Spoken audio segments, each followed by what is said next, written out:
बोले जवानी तो बोले काटता रखानी जहिया उतर जाई चेहरा के पानी। बैरा जी आज जवानी में तो कुछ नहीं के बुझा, लेकिन सरकार जहिया हमने के बुढ़ारी अवस्था आ जाई और दिन सरकार सारा सिचुएशन जो बाकी खराब हो जाए। ऐसे है जवानी जब पानी के समान होला, ऐसो कभी कहने की नदी के धार जवानी है उतर जाई, श्रृंगार रूप के पानी है उतर जाई। अरे रुपया जब हमने के संवरले बानी ये पर सोना के पानी में उतर जाई। जबले जवानी तबले काटता रतानी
देखी कभी कितना सुंदर बात बोली।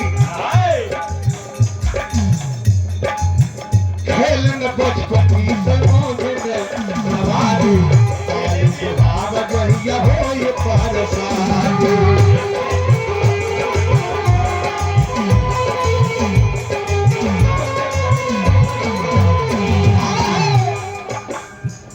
कभी बड़ा सुंदर बात बोली कि खेल में बचपन की तो मौज में जवानी आई बुढ़ापा जहिया हो परेशानी। यही हमने के बुढ़ारी व्यवस्था जब सरकार आ गई रजाक प्रमोद जी कहा ये बैनाथ जी कही राम जब नहीं है के क्या कहे यहाँ के कहे कि हल्ले लाम लाम हल्ले अभी ना कहले हाँ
सरकार कभी बताऊंगी अभियान भगती कबूल लो हमारा बाप पूरी कबूल लो।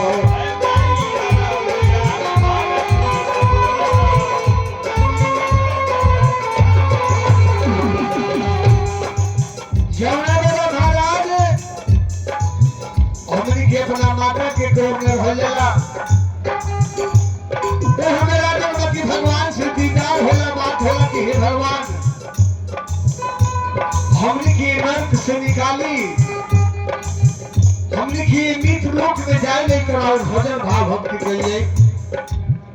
लेकिन यहाँ सरकार आके मुंह माया लोभ लालच में हमने के पर की बात के भुला जाए कैसे कभी बताओगी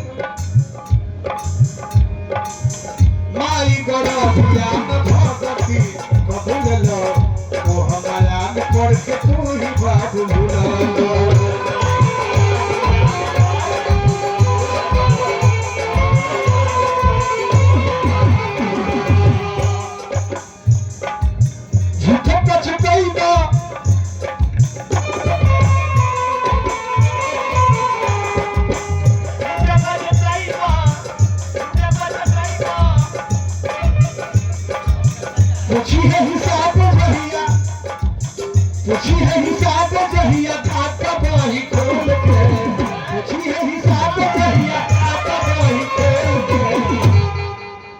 जहिया ये 18 रुपये दुल्हन के परमात्मा की है से जब बढ़ाट आई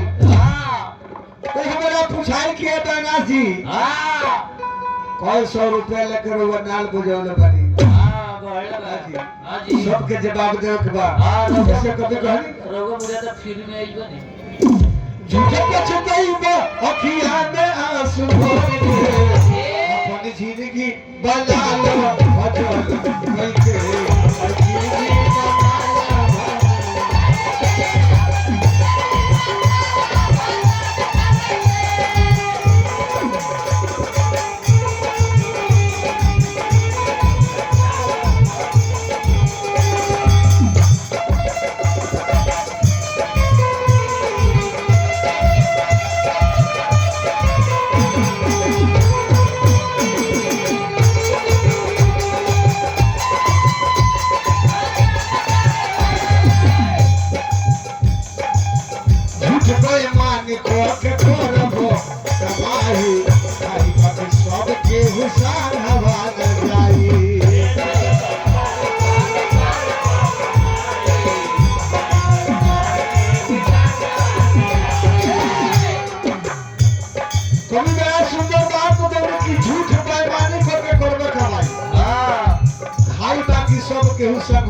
सरकार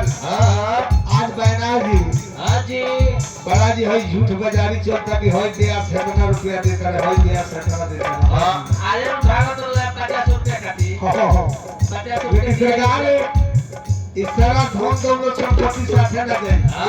ई कामे नहीं हाल एक कि गैर के तो बात छोड़ी अपन बेटा बेटी जो के साथ ना दी सही बात को ऐसा कभी कहनी पैसा लेके जाले तो लड़का पकड़ में हाथ लगा पूर्वक होगा तोरे को हटाइयो ले जा जातना लेके ऐसे सरकार ने भी कहनी कि साथी को साथ देता है केवल जलपान को साथी तो साथ देता है केवल जलपान तक और नारी भी साथ देती है केवल मकान तक लोग भी साथ देते हैं तो केवल श्मशान तक और बेटा भी अपना हक निभाएगा तो केवल अग्नि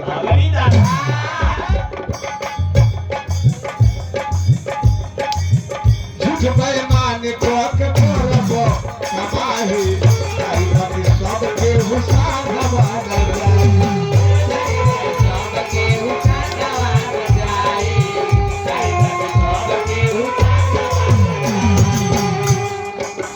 करी है जी घर बस बाहर पड़ी है तहरा के निकाल और जाकर क्या हुई निकालो सब बूढ़ों के तेजी में घर में से रहना तो तैयार हो जाए हमारा रुपया पैसा ना लोकाई ना भले ब्याह हो जाए लेकिन बाबूजी के अगर डोरा में 5000 रुपया होके तो तैयार ना हो घर से बाहर कोई है घर से बाहर कोई है तहरा के निकाल के अपन जिंदगी बना लो भजन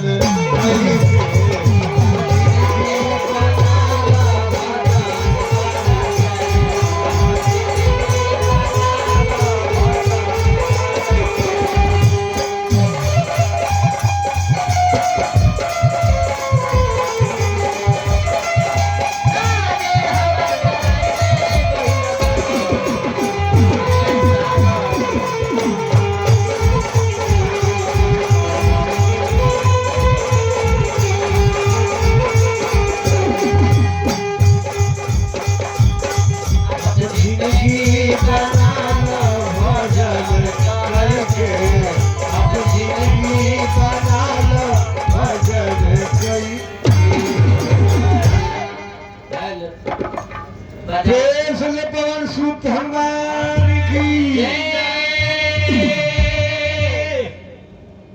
जय जय श्री सीता हरे राम